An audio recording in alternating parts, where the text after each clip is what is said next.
All right.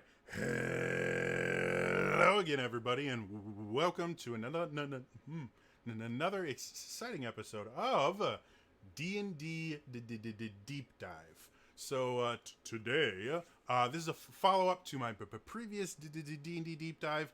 This is for, we're going to be covering the Blood Hunter orders and Blood Maledicts of the new 2020 version of Matthew Mercer's Blood Hunter class. Now, I covered the Blood Hunter itself in a couple videos a while back, towards the beginning of D&D Deep Dive. I really like the class. I allow it in all of my games. This new version is not just an update that changes minor things. It changes a lot. It makes the class play pretty differently than before, and so I think it deserves a brand new D&D Deep Dive. Now, the reason Matt has released this new version of the class is he's put it on the DM's Guild. There will be a link for it in the description below. All proceeds from the purchase of the class itself or the bundle it's contained in will go to the AU Brushfire Relief Charity to help with the Australian brushfires. They've been devastating to Australia and the wildlife there. So if you can, please follow the link in the description. You can buy the class itself for $8, or you can buy the entire bundle for 10. It's $9.99, but it's 10 basically. And the entire bundle is like $150 worth of adventures and stuff. But even if you only get the Blood Hunter class, it's a great way to get a really cool class. And it helps an incredibly worthy cause. So please, if you're watching this, go pick up the class. You will enjoy it yourself because it's a great class, and the people and wildlife of Australia will appreciate it because it's going to help their country recover from an incredibly difficult disaster that they're facing. So, without any further ado, let's talk Blood Hunter orders.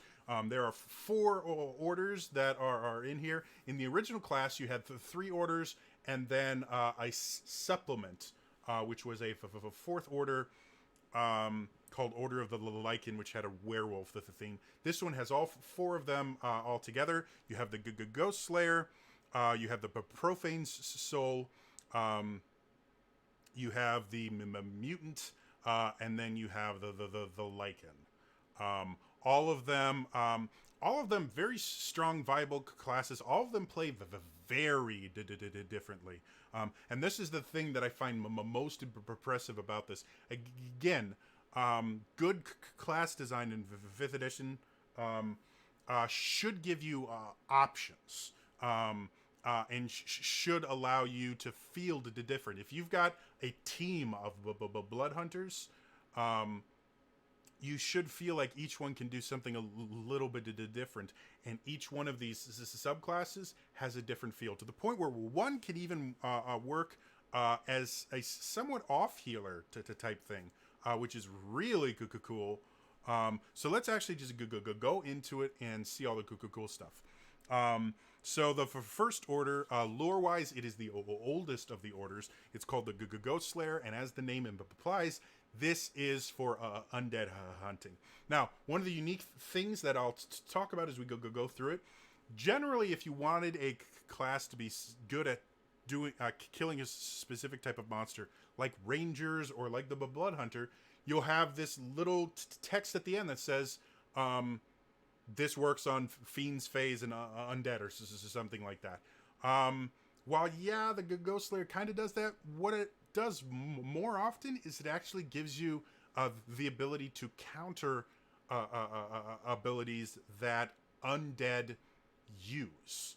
And I think that's an incredibly interesting way to do it. Instead of just saying, oh, this is super good on Undead, it actually gives you specific things that counter really bad aspects about fighting undead. So let's go into the meat of it.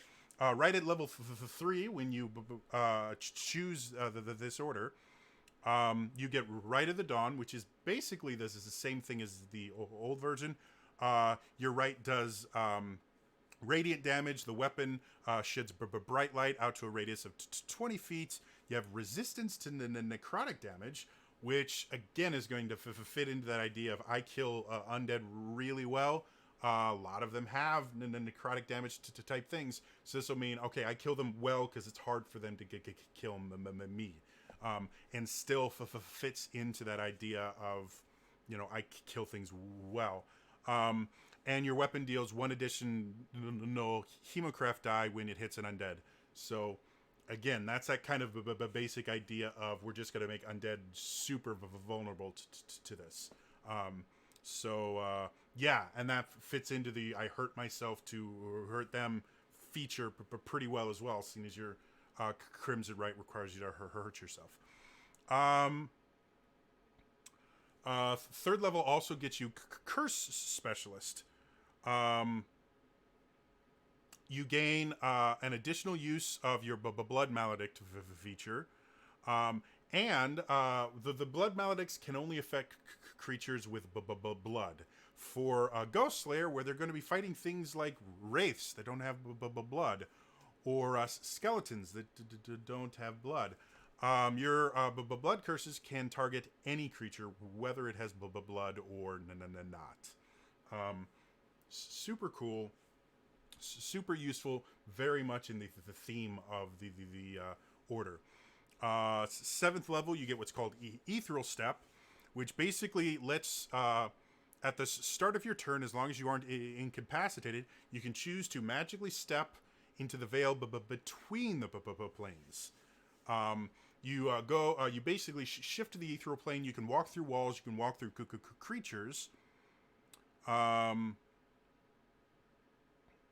it lasts for a number of rounds equal to your intelligence modifier. So again, int can be very useful. This has combat benefits, obviously. While you're on the ethereal plane, generally you can't interact with things on the prime material plane, but you can see them. It also means they can't interact with you, which is really useful. So in combat, this could be getting you into a place to be better prepared for an attack. This could also be walking through a locked door to open it from the other side, or walking through a wall to get an ambush on guards that are trying to trap your party. Like, this has so many useful abilities. You can only use it once between short or long rests, and when you get to 15th level, you can use it twice between rests. So again, not overly powerful, but very useful in a lot of situations. I like it. Also very ghostly. A lot of ghosts and wraith and things like that can phase through objects and stuff like that really well. So yeah, this really fits that idea of, oh, you're going to run through a wall to try and escape me, Mr. Ghost? I'm going to go right after you, dude. The only limitation is if you end if the ability ends while you're inside something solid, either a creature or an object, you get shunted out, and you take a D10 of force damage. That's when if you end your turn inside an object at all. And then if you end it when the thing ends, you take the damage and you're shunted out to the nearest open space. So limitations always good.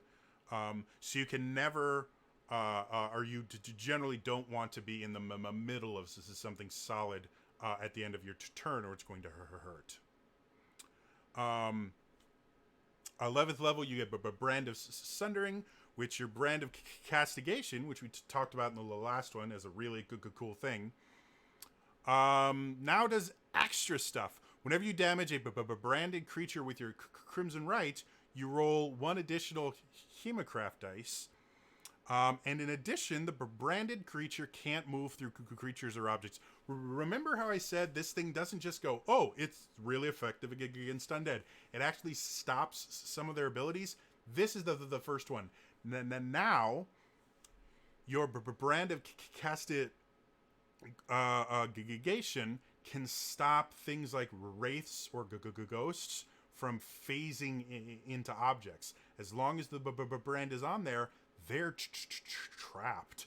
This is a game changer for ethereal entities.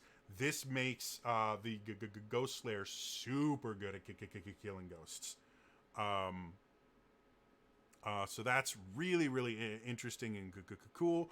It does additional damage as well, which won't just be something that hurts undead. It's any branded creature. So it's a really useful ability that improves a very limited ability you already have in an interesting way. It doesn't supercharge the damage they take from damaging you like the other feature does. So you're not like double dipping anywhere in this. It's just an interesting way to use it. And makes it really good for their chosen target. Blood Curse of the Exorcist.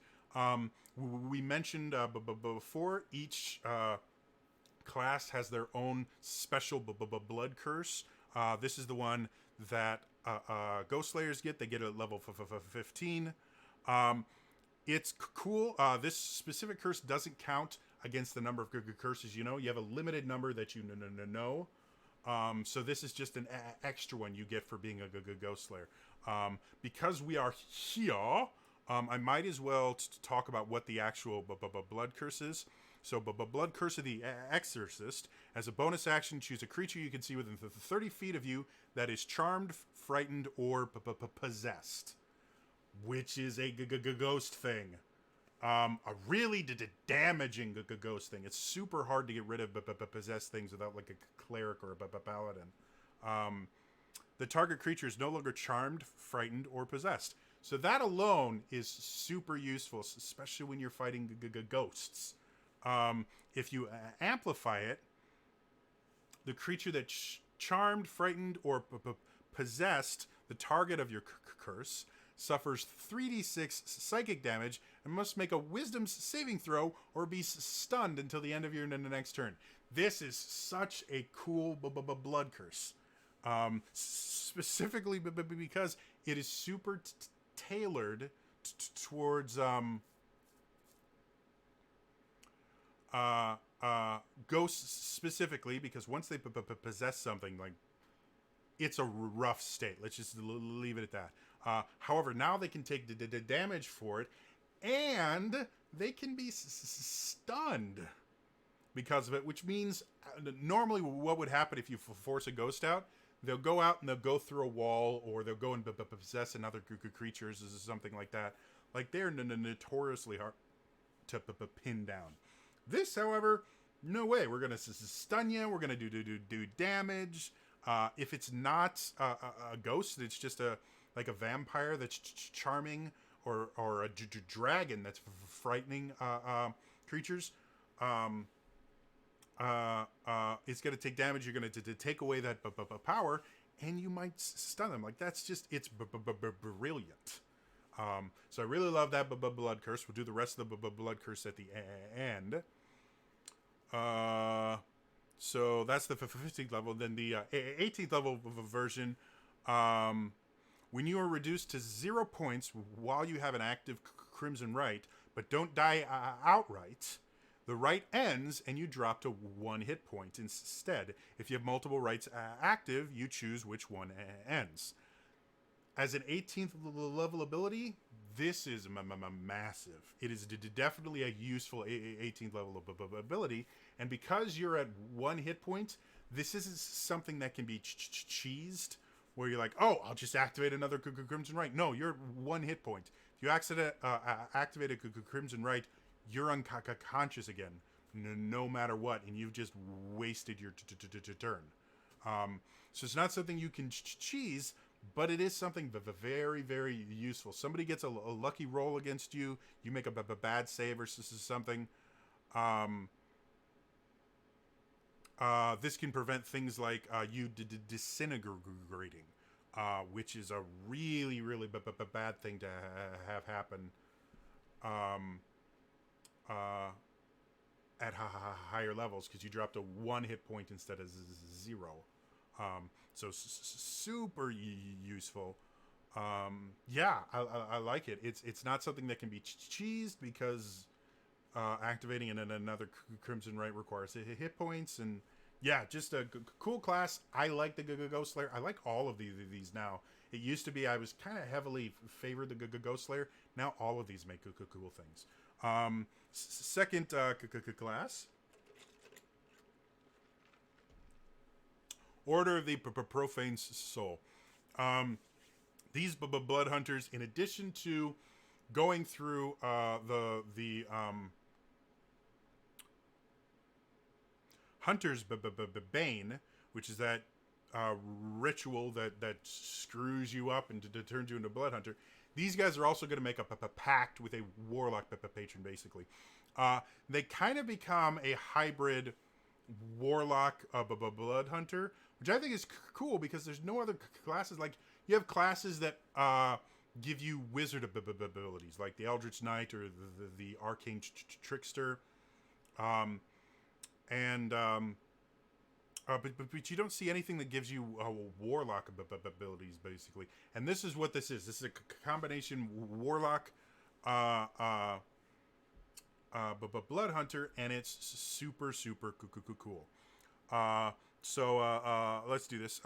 At third level, you actually get 3 different things, just because that's how it works. You choose an otherworldly being of your choice. And the cool thing about this pact is each pact master gives you different benefits. So you have the Archfey, the Fiend, or the Great Old One from the PHB. You have the Undying from Sword Coast Adventurer's Guide, or SCAG. And then you have the Celestial or Hex Blade from Xanathar's Guide to Everything. So you pick the one you want, and it's going to change how this class plays pretty extensively. So you get your patron. At third level, you also get pact magic, which is very similar to the warlock pact magic, but it's kind of like being a half caster, or 1/3 caster is basically what they are. Things like the Eldritch Knight, where it doesn't get full casting abilities, it gets a much lesser version than even a half caster, like a paladin. Same thing is true here. At level 3, you learn 2 cantrips, you learn 2 spells, and you have a single for the first level spell slot. As you gain levels, you learn 1 more cantrip at level 10. You learn a maximum of 11 spells by 20th. And you have a maximum of 2 spell slots, which become 4th levels as spell slots by 20. So, again, compared to the Warlock, this is a much more truncated version of pact magic. But it should be, because they have lots of other things they can do. So, interesting that there is a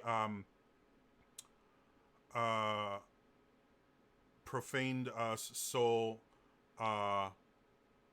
spell list, or no, you just take them from the warlock's spell list, so you don't need a new spell list, which is nice.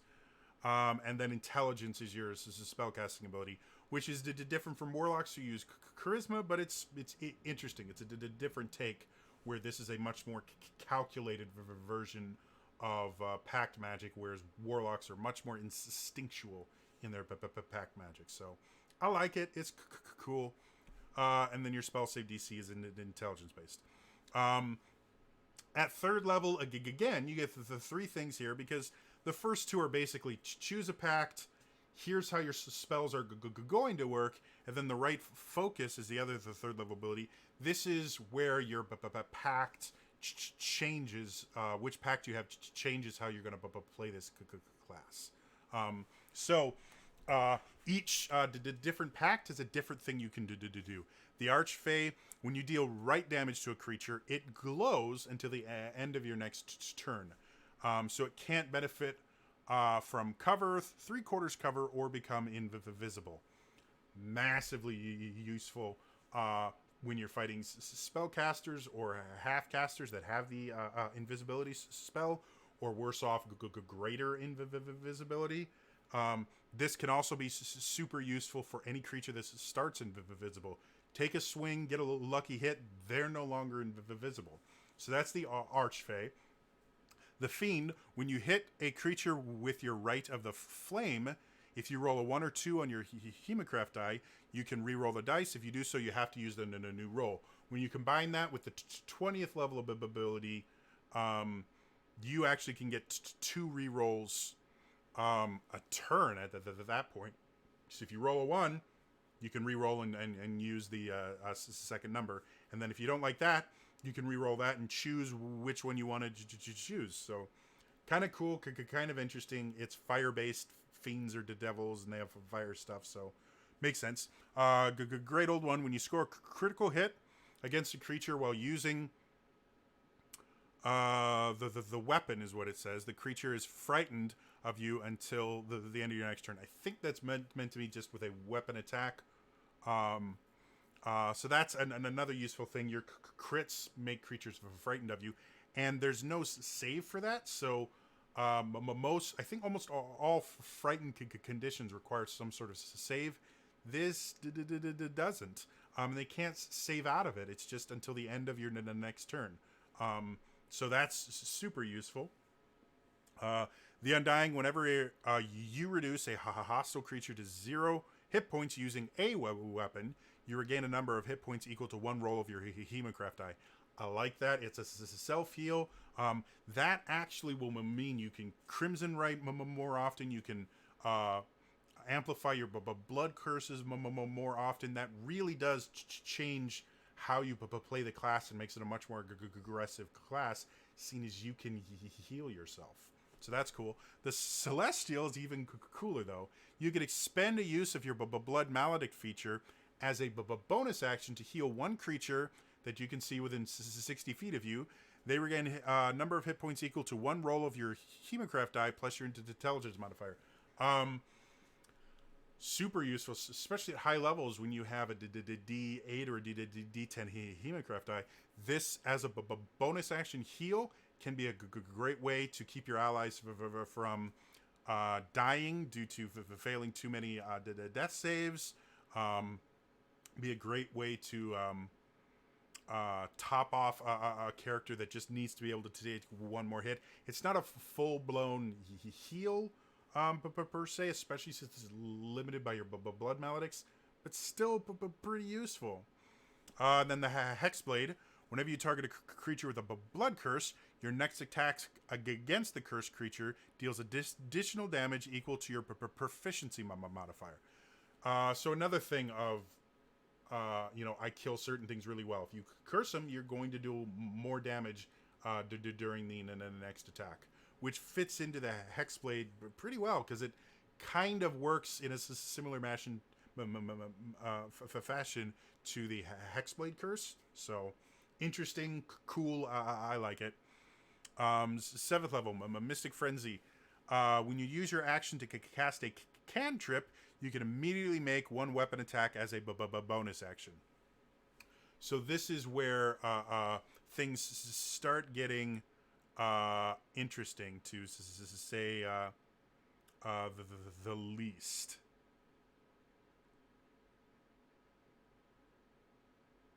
And I'm just looking over some stuff. I guess it wasn't that. So so now you can start, Eldritch Blast and then hit him with an attack. Which Eldritch Blast, since you get multiple attacks with Eldritch Blast, you can become pretty deadly when you Eldritch Blast a few times, followed up with an attack with Crimson Rite did damage on it. This guy can really play very aggressively and do some crazy damage. 7th level, you also get Revealed Arcana, which is the other kind of thing that this class gets is based on your patron. You get access to a spell that you can cast that normally you wouldn't be able to. So Archfey, you get Blur. Fiend, you get Scorching Ray. Great Old One, you get to Detect Thoughts. Undying, you get Blindness or Deafness. Celestial, you get Lesser Restoration. Hex Blade, you get Branding Spite. Any one of those spells you can cast once, and then you can't cast it again until you finish a long rest. So it's a once per day thing. That's my thing. It's a once per day thing. Stop it! Who's talking to me now? Okay, we'll talk to you later. Okay. Anyways, this is sorry. People want to actually talk to me. That never happens. So yeah, you cast these the things once a day. You do use your spell slots, but your spell slots you get back on a short rest, just like a warlock. So, give and take, I think they're great the way that they are. Brand of the Sapping Scar, another thing that changes the brand of castigation. A creature branded by you has disadvantage on their saving throws against your warlock spells.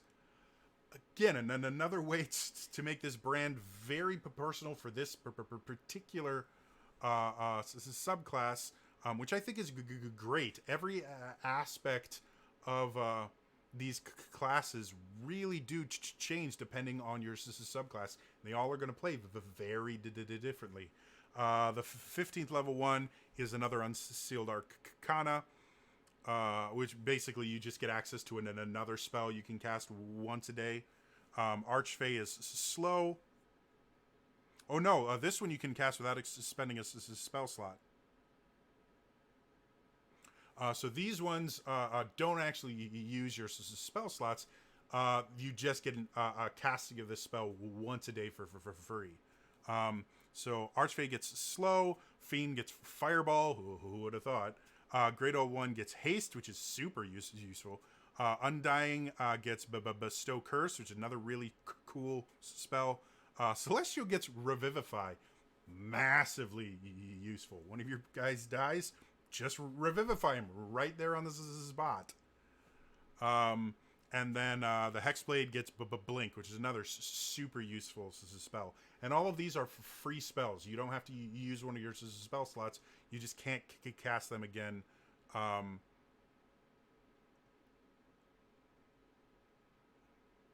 Until you finish a long rest. And then 18th is you get a Blood Curse of the Soul Eater. This is the Blood Curse for this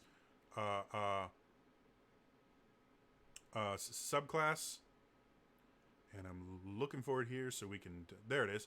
When a creature that isn't a construct or undead is reduced to 0 hit points within 30 feet of you, so you don't have to kill it, they just have to die near you. You can use your reaction to usher their soul to your patron in exchange for power. Until the end of your next turn, your weapon attacks have advantage. So cool. Cool ability. It uses your reaction to do stuff, and if you amplify it,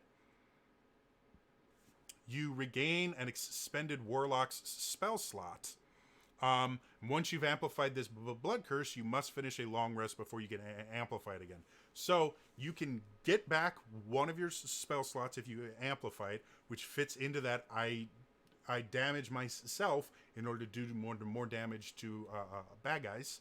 And when these things die, you can give yourself advantage on your weapon attacks. Again, super cool, really unique way to play a class. I love it. So let's go Order the Mutant.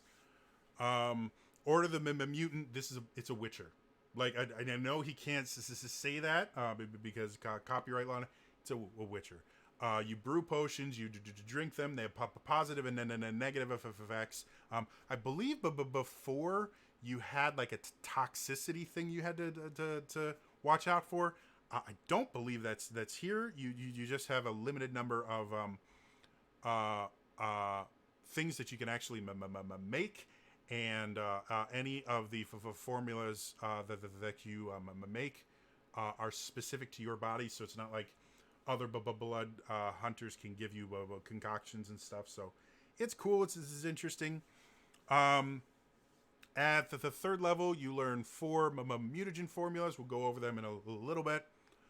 And you get extra formulas at 7th, 11th, 15th, 18th level. And you can replace formulas when you get into new ones, blah, blah, blah. Nothing too fancy there. Mutagen craft. Basically, whenever you do a short or long rest, you can concoct a single mutagen. 7th level, you can make 2. At 15th, you can make the 3. So you can have multiple ones. You use a bonus action to consume it. That effect lasts until your next short or long rest, unless there's something in it that says it only lasts for so long. There's certain abilities that let you cancel mutagen effects. So pretty simple. You use a bonus action. It gives you basically a semi-permanent change to how your character is going to play.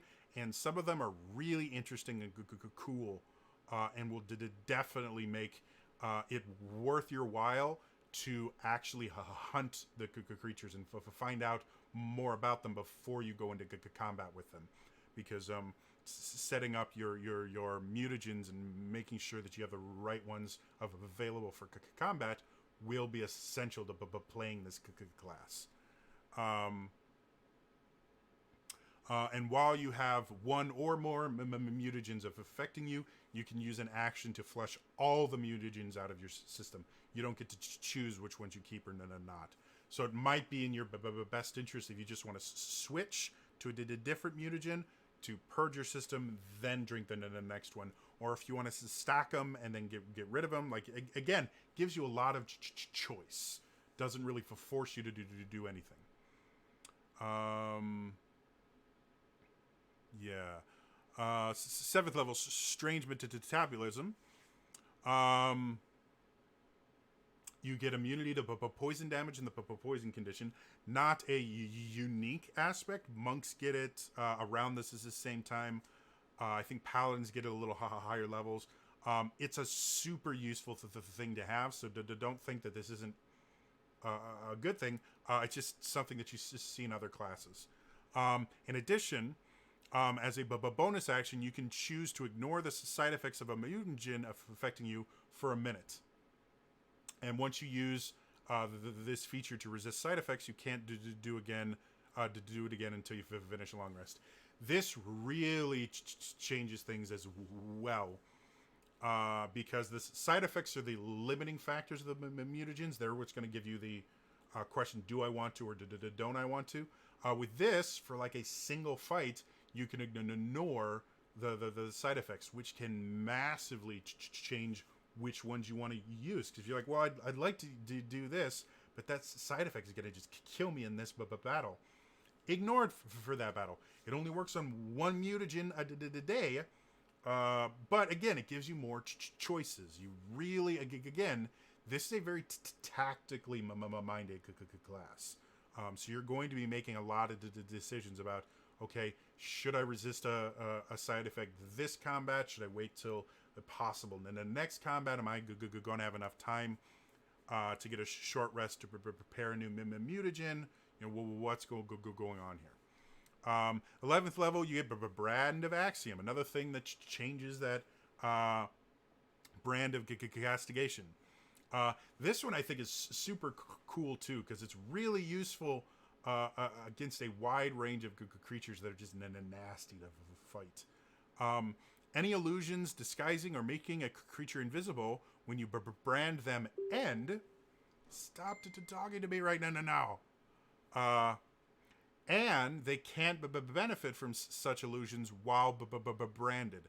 So they can't use illusion magic to turn invisible or anything else like that. If a creature branded by you is polymorph or has changed shape, they must succeed on Wisdom saving throw or revert to their true form and be stunned until the end of your next turn. Whenever a branding creature attempts to polymorph or change shape, they must succeed on a Wisdom saving throw, or the attempt fails and they are stunned until the end of your next turn. So a lot of people talk about how high-level druids are massively broken. They're not. You just have to fight them differently than you would, say, a high-level barbarian. This, however, is a really great counter to that argument, which is, hey, you want a polymorph or you want a wild shape in any way? I'm going to stop you. Now, druids are wisdom-based, so they have a good chance of making these rolls. But with the right blood maledicts and other things like that, like this is a really, really cool way to deal with shape-changing enemies. And the really powerful creatures that can shape-change, this is going to change combat for them. And then again, any creature that uses illusion magic that turns themselves invisible, like this is a really cool way to deal with that. So yeah, love the 11th level. For 15th level, you get the Blood Curse of Corrosion, which is as a bonus action, a creature within 30 feet of you must make a con save or become poisoned, and at the end of each of its turn, the target can make another con save on a success the curse ends. So poison condition basically gives you disadvantage on just about everything, which is super useful, especially 6 since it's a bonus action. So you can poison a creature, give them disadvantage on their attack rolls and the things like that, and let them deal with that. If you amplify it, it also takes 46 necrotic damage, and every time it fails its con save, it takes that damage again. So Blood Curse of Corrosion can be a really good, aggressive fighting style aspect of this class. You can use this if you amplify it, which again fits into that I hurt myself to damage them aspect of this class. If you amplify it, you can do a lot of damage to creatures with low con scores.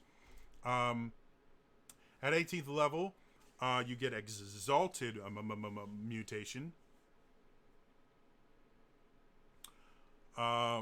As a reaction, you can choose one mutagen currently affecting you to flush from your system and end, then immediately have a mutagen you know the formula for take effect in its place. This is, again, a really good thing for times when you can't really plan, or when you need to have two kind of conflicting abilities. I'll talk about it when we go into the mutagens themselves. This lets you have two kind of conflicting mutagens affecting you, and you can just switch between them using your reaction. Now, you are limited to number of time equal to your intelligence modifier, and you get all your uses back after a long rest. So, super interesting. Again, allows you to be even more kind of gung-ho with your more powerful mutagens, because more powerful mutagens have worse side effects. So really, again, a really interesting class. We're going to real quick go through the mutagens. Aether mutagen, which requires 11th level. You get a flying speed of 20 feet for an hour. You get disadvantage on strength and dexterity ability checks for an hour. Alluring, you have advantage on charisma ability checks. You get disadvantage on initiative.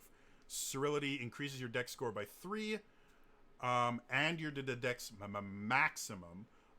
So if you're a dex-based guy, you can get up to 23. And as you get higher, at 18th level, it can actually do it by up to 5. So you can actually have up to 25 dex. But as a side effects, you get disadvantage on wisdom saves. Conversant, you get advantage on intelligence checks. You disadvantage on wisdom checks. Cruelty, which is another 11th level one. When you use the attack action, you can make an additional weapon attack as a bonus action. Side effect is disadvantage on intelligence, wisdom, and charisma saving throws. So as you can see, as you get the more powerful abilities, you get more powerful side effects. But that one's super cool and interesting. The deafness, advantage on dex checks, disadvantage on whiz checks. Wisdom. I realized how this sound after I said it. Embers, resistance to fire, vulnerability to cold. Gelid, resistance to cold, vulnerability to fire. Impermeable. This is one of the three damage type resistance. You resist piercing, vulnerability to slashing. Mobile, you're immune to the grappled and resist conditions. And at 11th, you're immune to paralyzed. Really, really useful to get immunity to paralysis, because high-level creatures use that a lot. Side effect, you gain disadvantage on strength checks. Night Eye gives you dark vision for 60 feet or increases it by 60 feet, but you get sunlight sensitivity from the Dark Elf section of the PHB. Precipitant, advantage on wisdom checks, disadvantage on charisma. Potency is strength. Is the same way as the dex one. You get 3, 4, 5 depending on your level, and you have disadvantage on dex saves. Precision, you score critical hits on 19 or 20s. Again, super useful. An expanded crit is always useful in general. Side effect, disadvantage on strength saves. Your rapidity is speed increased by 10 or 15 feet depending on your level. Side effect is disadvantage on intelligence checks. Reconstruction is for an hour. The start of each of your turns, you regain hit points. Side effect, your speed is decreased by 10 feet for an hour. Sagacity, intelligence increased by 3, 4, or 5. Disadvantage on charisma saves. Shielded is the other of the three regular damage type resistance. Resistance to slashing, vulnerability to bludgeoning. Unbreakable is resistant to bludgeoning, vulnerability to piercing. And then Vermilion, you gain an additional use of your blood maledict feature. You gain the disadvantage on death saves. So, again, the whole thing of the Order of the Mutant is research what you're going to be doing before you do it, because that's going to change things massively. And choose, pick your poison. There are going to be some instances where it's best to not have a mutagen action active. There are going to be other instances where you really should have 1 or 2 or 3 all active to really kind of change how your playing style works. And I love the whole idea of it. I think it's just such a cool class, which is a running the theme here. This is getting a little bit long. Let's get the last one done here, and we'll be done with this. Order of the Lycan. Again, this is all werewolf theme. It's super cool, makes a super unique character, and you're part werewolf. So yeah, I love this one. I think it's so interesting. There really isn't another character option that incorporates and then a negative acts, a negative effect on your character, like lycanthropy, like this one does. So I really love it. Third level, heightened senses. You get advantage on wisdom perception checks that rely on hearing or smell, which kind of fits with the feral the theme of it. And then the other thing you get at the third level is your hybrid transformation, which is epic. Upon choosing the archetype at the third level, as a bonus action, you can transform into your hybrid form for up to an hour. You can revert to your normal form earlier as a bonus action, and you automatically revert if you hit 0 hit points. There's a couple things that happen when you change. You have to use a short or long rest before you can change again. And Feral Might, you get extra damage to melee damage rolls, plus 1, 2, or 3, depending on your level. You also advantage on strength checks and strength saving throws. Kind of similar to a rage mechanic, but still distinctly like Lycanthropian. Resilient Hive. You have resistant to bludgeoning, piercing, and slashing damage from non-magical attacks that are not made with silver weapons. So, but basically, if they're using magic weapons or silver weapons, you're screwed. Other than that, you get resistance to damage, to weapon damage, basically, which is useful. Not a ton of bad guys carry silvered weapons as part of their stat block or have magic weapons. So as a DM, you can really have a lot of fun with the idea of, well, these guys might have silvered weapons because they fight lycanthropes, because there are were-creatures around here. Or these guys wouldn't have it because they've never seen one before. So cool things like that. Also with that, while you're not wearing heavy armor, you get a +1 bonus to your AC. So super tough. Predatory strikes, you can apply your Crimson Right feature to your unarmed strike. So you actually don't have to have a weapon. You gain claws, basically, that you can use just like a weapon. You can put Crimson Right damage to them just like a weapon. And then when you use the attack action to make an unarmed strike, you can make one unarmed strike as a bonus action. And your unarmed strikes deal D6 slashing damage, increases to a D8 at 11th level. So this kind of almost gives you a monk hybrid feel to it. Again, you have to be transformed to be able to do it, but it's a really cool thing. Now, as always, with the Blood Hunter, there's always a but. There's always well, and this is this. You have the Bloodlust feature, which is if you begin your turn with no more than half your maximum hit points, you must succeed on a Wisdom saving throw, which the DC is equal to 8 plus a third of your Blood Hunter level. If you fail it, you move directly to the nearest creature to you and use the attack action against the creature. You can choose whether or not to use your extra attack feature for this frenzy attack. And if there is more than one possible target, you roll randomly to do it. You then regain control for the remainder of your turn. So if you take, and it used to be, I think, whenever you took the damage in the earlier version, I'm not sure, I'd have to look it up again. Basically, if you're less than 50%, every turn, you have the possibility of attacking an ally if they're closer to you or as close as an enemy. That's a big if, especially with all the other stuff you can add to this, like your Crimson Right and all that. This is a big deal. And then if you're under any effect that prevents you from concentrating, like the Barbarian's Rage feature, you auto-fail this as a saving throw. The other thing that this does, we've talked about action economy before. This will change the action economy because, yeah, maybe you only waste a single attack against an ally and you don't do a ton of damage.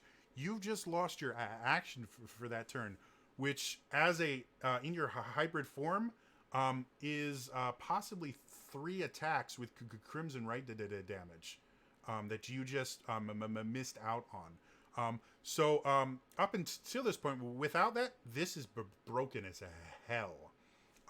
With that, however, this is actually a really cool, interesting thing that gives you choices. Yeah, you do extra damage, or a little harder to hit, you take a little less damage, but you have a chance of wasting your actions and hurting your friends by doing it. So again, choices versus this is what you always do. And it's limited to 1 hour per short or long rest, so it has some limitations to it as well, especially if you have to exit it early to protect your friends or whatever. So yeah, again, interesting, useful, I like it. 7th level, you get Stalker's Prowess. Your speed's increased by 10 feet. You can add 10 feet to your long jump distance and 3 feet to your high jump distance. I have never played a game where people used long jump or high jump distance, but there are rules for it that I don't know because no one ever uses them in my games. I knew them at one point. But yeah, I'm certain lots of people do that. The increased speed by 10 feet is useful. And then you also get improved predatory strikes, um, which you basically just gain a bonus to attack rolls made with your unarmed strikes. And if you have a Crimson Right while in hybrid form, your unarmed strikes count as magical for resistance and stuff, which is very similar. Monks at 6th level, their punches are magic. Druids is 6th level, their attacks in wild shape form of magic. This is just very common around this level to just give you stuff to get past resistances or immunities, because you won't be able to use, or if you're using your unarmed strikes, you're not going to want to have to use a magic weapon in order to do what you would normally do with unarmed strikes. So that's all it is. It's very common, very useful.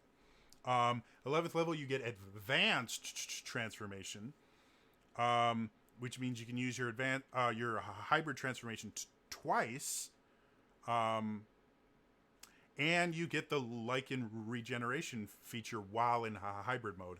So at the start of each of your turns, you regain hit points equal to 1 plus your con mod if you have at least 1 hit point and no more than half of your hit points left.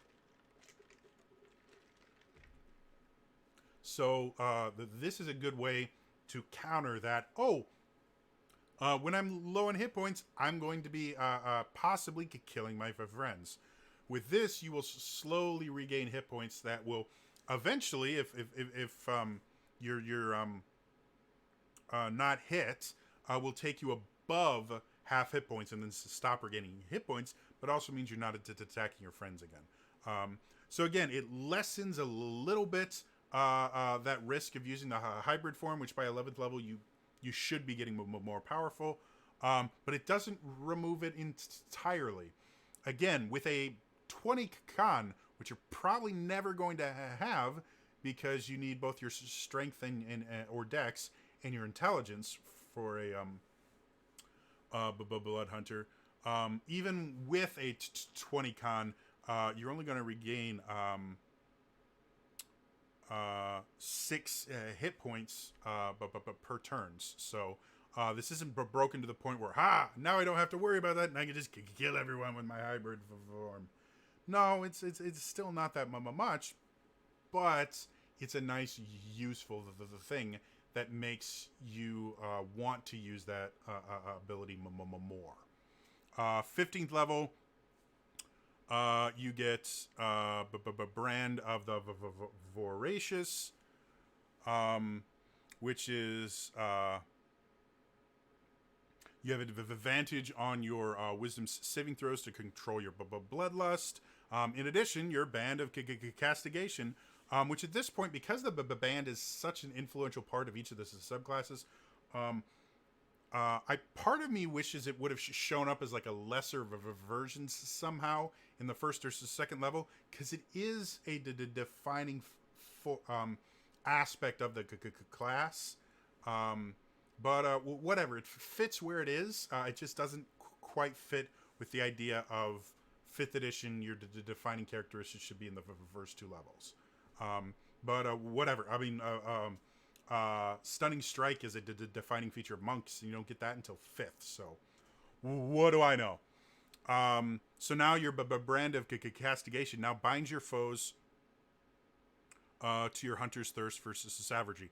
While in hybrid form, your attacks have advantage against a creature branded by you. So again, put in that Brand of Castigation and be in hybrid form, and you are just raking in the damage with your unarmed strikes, attacking 3 times a turn, adding in all that Crimson Right damage, having advantage, getting extra crits because of just making more attack rolls, since you have the advantage and everything. Super useful, super cool. And then 18th level, you get Hybrid Transformation Mastery. You can use your Hybrid Transformation an unlimited number of times, and your hybrid form can now last indefinitely. Used to be an hour, now you can just always be in it if you want.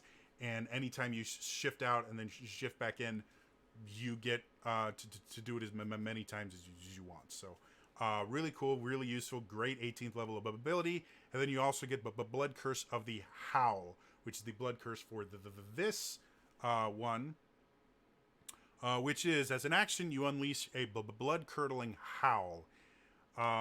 Each creature within 30 feet of you that can hear you must succeed on a wisdom saving throw or become frightened of you until the end of your next turn. If they fail their saving throw by 5 or more, they are stunned while frightened in this way, which is massive. A creature that succeeds on this saving throw is immune to this blood curse for the next 24 hours.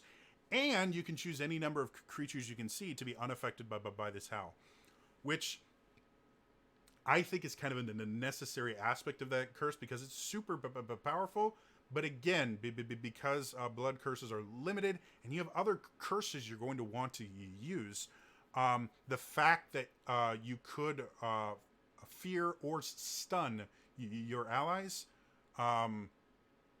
would be a huge detractor to ever using this one, since there's so many other blood curses. So having that thing where, no, we're going to choose that not to affect my allies. So yeah, and then amplifying it just increases the range to 60 feet, which again, massively useful. If you have a high intelligence, so you have a decent spell save DC, you're going to be able to change a battle with this blood curse. Stunning, even if you only stun 3 or 4 people for until the end of your next turn, that's massive. Stun means they lose their action, so action economy always good. All of your allies have advantage against that character when they're making attacks for it, so they can just load up the damage, wipe out half the force, and then you can get back to killing stuff. Super cool, super interesting, love it. So excuse me. So that is the 4 orders for the Blood Hunter. We're going to go through the blood curses, and then this is going to be over. A little bit longer than I wanted. I probably should have split this up into 2 videos, but it doesn't matter. I've done it. It's cool. Let's get these blood curses. So again, the blood maledict feature, you start with 1, and depending on the order you choose, ghost hunters get an extra blood curse just because they're good ghost hunters. Everyone else, and good ghost hunters included, you get more uses as you get higher levels. So these are the various blood curses you can use. All of them are really interesting and useful. Blood Curse of the Anxious. As a bonus action, you magnify the adrenaline in the body of a creature within 30 feet. Until the end of your next turn, all creatures have advantage on charisma intimidating checks directed at the target creature. As someone that suffers from panic attacks and constant adrenaline flooding my system, I identify so much with this blood curse. I've been permanently affected by it. It fucking sucks. But it's a cool idea. And it's very much one of the kind of critiques I have against this class is there isn't a ton of non-combat aspects to the class. You basically have your tracking skills and I think like 1 or 2 other of the various abilities and a few of the orders that don't have a combat focus. So the fact that there are blood curses that are much more about non-combat role-playing type things. Like if you're interrogating someone and they're just resisting everything, use Blood Curse of the Ancients, the Anxious, have everyone start intimidating them, and then if you amplify it, the next Wisdom saving throw that the target has to make before this curse ends has the disadvantage. Activate it, amplify it right at the beginning, get all the information you need. Or if you're trying to scare away a fight before it even starts, massively useful. Again, it only lasts for basically about 12 seconds, but still can be very, very useful if you use it during the right 12 seconds. Blood Curse of Binding. As a bonus action, they must succeed on a strength save or have their speed reduced to 0, and they can't use reactions until the end of your next turn. Another really useful thing is, especially if you have like a wizard caught behind enemy lines or something like that, or a rogue that needs to get out of there, whoever the biggest, baddest dude is, bind them and make sure they can't use reactions.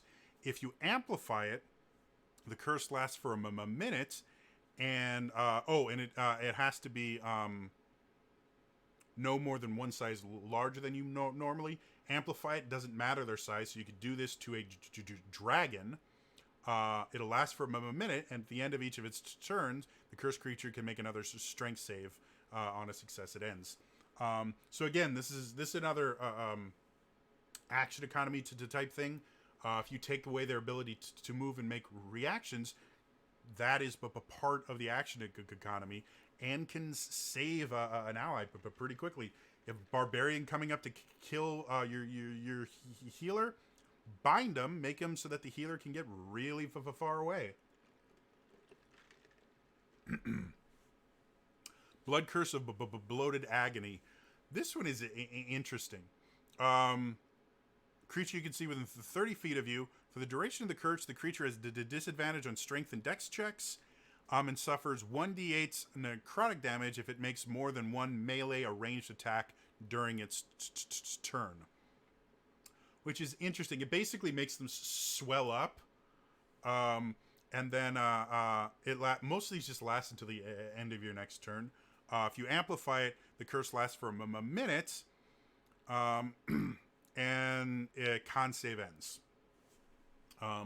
So again, interesting. It punishes creatures that have multi-attack, which high-level creatures, there's tons of them, and strength and ability checks, which is useful as well, both inside and outside of combat.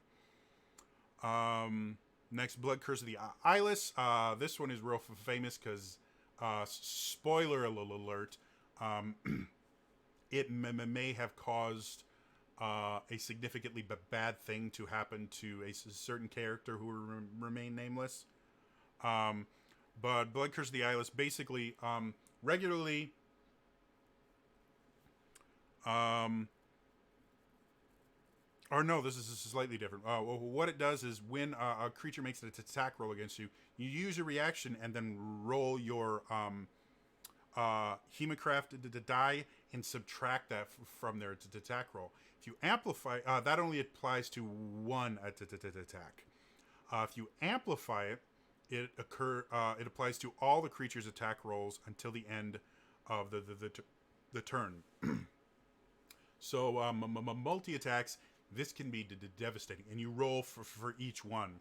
So if you have like even just a D6, they're making attacks at you. You can subtract up to 6 off their attack roll, which is massive. When generally your max AC for most characters is going to be somewhere in the neighborhood of like 20 to 23. So that's like a quarter of their attack roll with a D6. Eventually, you get a D10, which can basically half their attack roll if you roll high enough. Super useful.